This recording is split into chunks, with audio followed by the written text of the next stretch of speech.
Welcome to the Conscious Living Podcast, conversations to educate, empower, and enlighten our world. An uplifting and inspiring series of conversations and talks with your host, Jackie Woodside. We are educating minds, empowering lives, and enlightening souls to create a world where love prevails. In this engaging podcast, we deliver exciting, positive, transformative talks and teachings designed to elevate your life. Now, let's join our host, Jackie Woodside, for this week's session.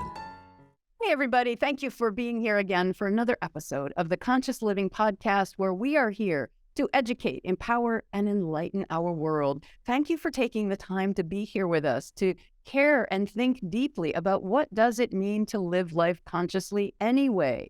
You know, there's so many perspectives that we can dive into that important question. And one of those perspectives that I like to think about and to expand in our narrative and our dialogue is how to be conscious in business. So today I'm bringing to the floor an extraordinary coach and speaker, someone who is involved with women's empowerment. She is a mindset and high-ticket sales success coach. Desiree, I want to welcome you to the Conscious Living Podcast. Why don't you say a little bit more about yourself so that our listeners can get to know you? I'm very excited to be here, so thank you for having me. And I love the intro. So I'll just add a little bit more to that. And my work, I love that you mentioned empowerment because that's really what I am passionate about. I feel that my work, the best value that I can offer to my client is when they free themselves to be who they really are. That was one of the personal struggles for me personally. And it's something that I find that allows us to live more consciously and also run our businesses from a more conscious perspective.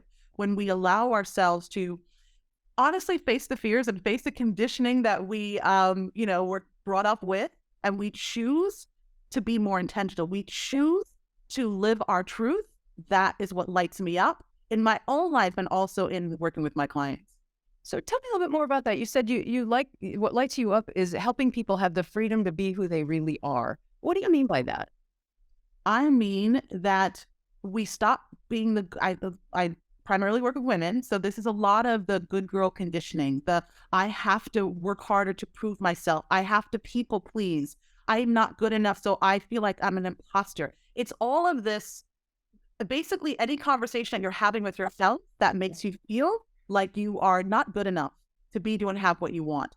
And so the work that I do with my clients is helping them reclaim their authority. It's helping them remember that they were born worthy and nothing has ever changed that. And to me, that's your true identity. When you remember that you are the creator of your own reality and that you have your task with the responsibility of identifying the stories that don't serve you, the stories that are not true for you, and then living into your truth, that's true freedom. And I apologize for my dog. Oh, no, all good. All good. I have one as well.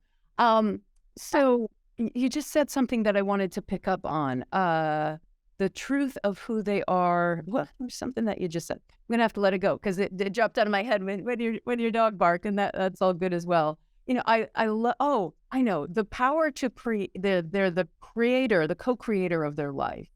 Mm-hmm. So much of what you said is, you know, what I find, I was a therapist for 30 years, a coach for 30 years. And a lot of what you said, I find to be the human condition that so many of us, well, I would even go so far as to say everyone, walks around with some limiting inner dialogue of insufficiency. I'm not good enough. They're going to find out. I better protect myself. So, you know, how do you help people to deal with that, given that from my paradigm, it's really not about conversations they've had. It's not about traumas that they've had. It is, in fact, the human condition to feel insufficient in some way. It's the mechanistic nature of the personality structure called the ego that everyone has, and that's what limits us and holds us back. So how do you work with people to help them get to the other side of that? Coaching is one of my favorite tools or methodologies because one of the things I help my clients do is, number one, understand that this is normal. I think a lot of us don't. Yes. Is that everyone has? Yeah. So we then shame ourselves. We think there's something wrong with us. What's wrong with me? Yeah. I'm the only one. Because it's not like we walk around saying this to each other, right, Desiree? It's not like, hey, how'd you wake up this morning? What was that narrative in your head that was disempowering and holding you back? We don't talk about that, right? So I think having a coach or a mentor, whoever it is that you have supporting you and creates that community with you so that you can normalize, number one, this is what everybody feels. Okay. And then having the tools and then having the support with untangling those stories. Because even though the story is going to come back, if you have the tools in place so that when the story comes up, you can remind yourself of what the truth actually is, then the negative emotion that's associated with it can start to dissipate and you can live from your truth. I believe that our work in life, and I love that you mentioned the fact that this is a human condition. I believe that our work is to expand. And I believe that part of that expansion means challenging those stories that make us think that we can't be, do, and have what we want. And it's a continuous process. It's not a one and done thing. It's an ongoing process. I love it. So one of my teachings is our purpose in life is that we are here to grow. And I say to grow in consciousness back to the divinity from which we came, to overcome that limitation of the ego. So when you say we're here to expand, tell me what you mean by that. That's exactly what I mean. Yeah. I mean that it's growing in your consciousness. It's remembering in my opinion, it's remembering the truth of who you are, which is similar is to the divinity, right? Like, this is who you were born to be. You would practice in believing that that's not your truth. It's such an empowering way to live, isn't it? Yeah. Like, what if everybody just greeted their next goal, their next challenge, their next day as, well, I'm just here to express the highest truth of who I am. If people aren't into the divinity work, it's fine. I use the same language in corporate work. I just don't say back to the divinity from which you came. I say we're here to grow, to be more kind, more loving, more have greater peace of mind than stress, have greater faith than fear. So no matter how I frame it in that sense of expansion, like you said, people are on board. Like, yeah, that's exactly it. That makes sense.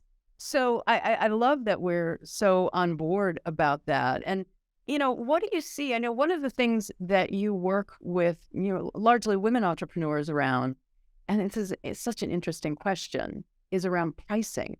Mm-hmm. So, when you get into this conversation about how to price your programs or your coaching, what do you see shows up for people in that conversation? So much self-worth issues. And that's why I love to tackle pricing, because I love to help people get back to their truth. I love to help people make decisions that are based on desire rather than fear.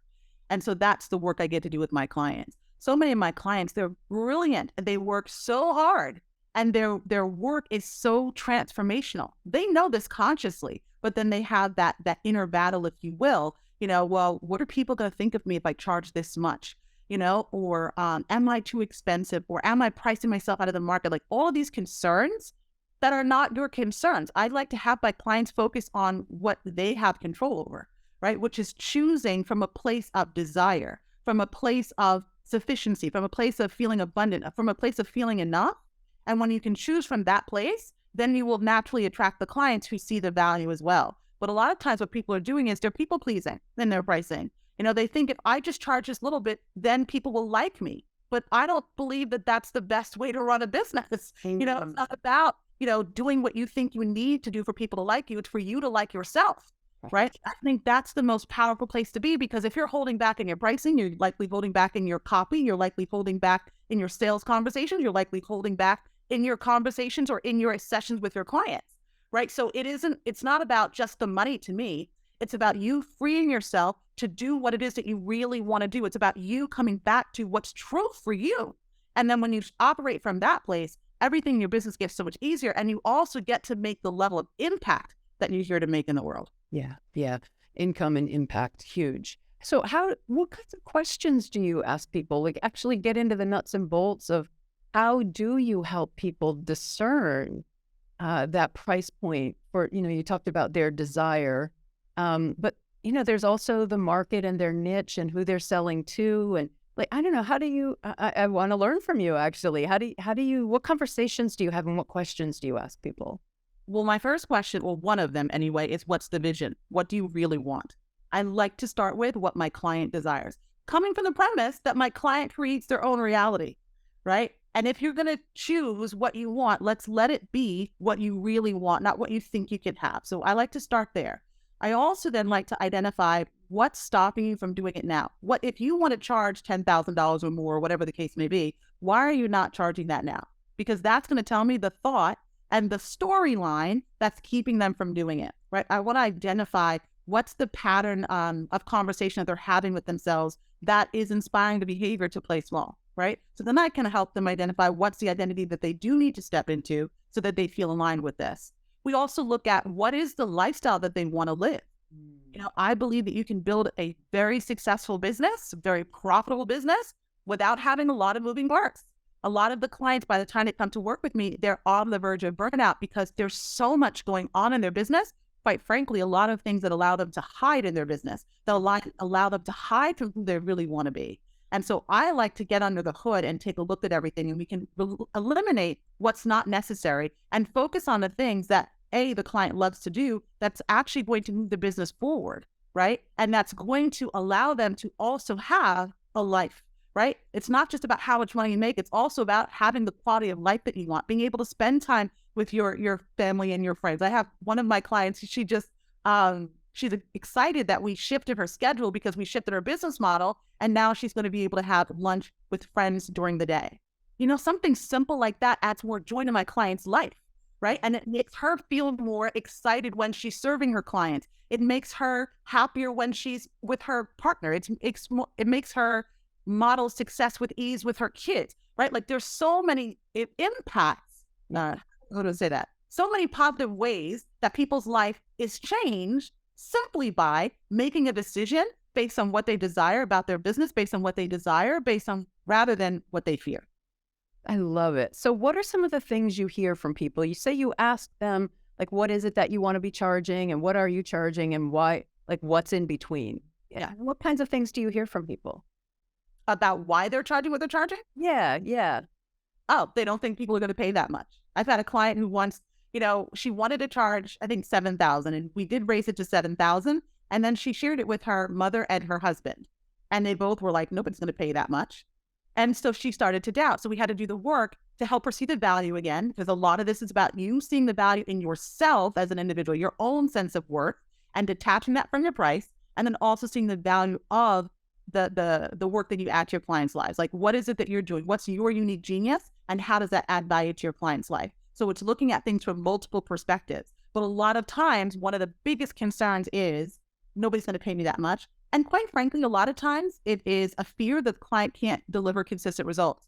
My people are recovering people pleasers like myself. And so sometimes they have this codependent relationship with their clients' results. Right. And so if the clients are not getting the level of results that my clients know are possible within the time frame of the container, sometimes my clients then think that because out of 100 people, 1 or 2 people didn't get results, that means that they're not good enough, right? Because you know how we're going to look for evidence that something's wrong with us. And so the work then is to coach my client through that. It's also to help my client recognize what the boundaries are, recognize what responsibility that they play in serving their client, how they're responsible to the client, not for the client, those kinds of things, and then helping them understand what to teach the client so that the client also takes responsibility for their role in getting the transformation. I'm just thinking all of what you're saying would also apply to somebody who has a job in an organization. I do a lot of leadership work and organizational development work. And the same thing is true. If you don't have that sense of self-worth, then you do too much for the company, you do too much for the boss. You're always trying to make your colleagues and your coworkers happy. You want to keep the team operating. Or on the flip side of that, you become the negative Nelly that's like the bad apple in the pod, and you're spewing negativity to other people because you don't value yourself and you come to resent the workplace. So whether our listener right now is an entrepreneur or in the workplace, the principles that you're teaching really apply to human relationships. It can apply in the family, right? Absolutely. If you're not standing for your worth in the family, then you're the one that always takes out the trash and walks the dog and does the laundry and pays the bills and keeps the kids moving. You have to stand for what you want your life to be like. So I love the principles that you're teaching, and I just want to extrapolate that to the expansiveness of what you're saying. So it's really, really great, Desiree. There's something else that you talk about. You're a high ticket sales expert. What does business growth or expanding your business have to do or help people? How does it help people live more consciously? Draw that bridge for me. Yeah. Specifically when it comes to pricing or growing the business in it up? Also the business and high ticket sales. I think those are kind of like if you're working with a client who doesn't have a high ticket item, helping them create that is going to expand and grow their business. So both business growth and high ticket sales. How does it help people live more consciously? They do, they're coming from a place of intentionality. So often the clients that I work with, because they have basically given away their own power. So, and they do so unconsciously, right? Out of patterns that they had growing up typically. They're often looking for validation externally. And they're not trusting themselves. They're not owning their authority. It's more, well, this coach or this mentor said, if I do this strategy, then this will work. And it does work. My clients, typically by the time they come to work with me, their business is sustaining, but they're not happy, right? Or they're working very hard in order to just make enough. And they're wanting more. And of course, wanting more time for themselves, a better relationship with themselves, and also people in their family and their friends, etc. So a lot of the work that I do with my clients is when we go back to that vision, what's true for you? What matters to you? And then doing the work to help them tap into their own inner wisdom and trust themselves. So I don't teach my clients, I don't even tell them what to charge, to be quite frank.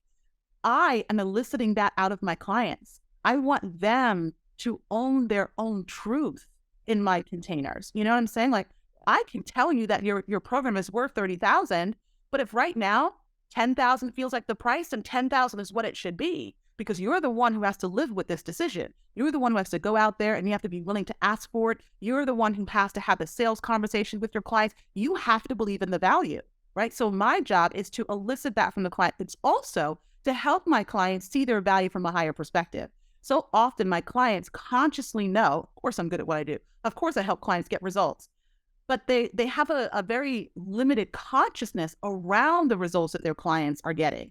And so that's another thing that I like to help them expand. I like to help them see that their work doesn't just, for example, my clients will often look and they'll say, oh, my work just helps my clients here. I'm like, no, your work just like all of this stuff. Like it touches so many different areas of your clients' lives and also the lives that your clients' lives impact.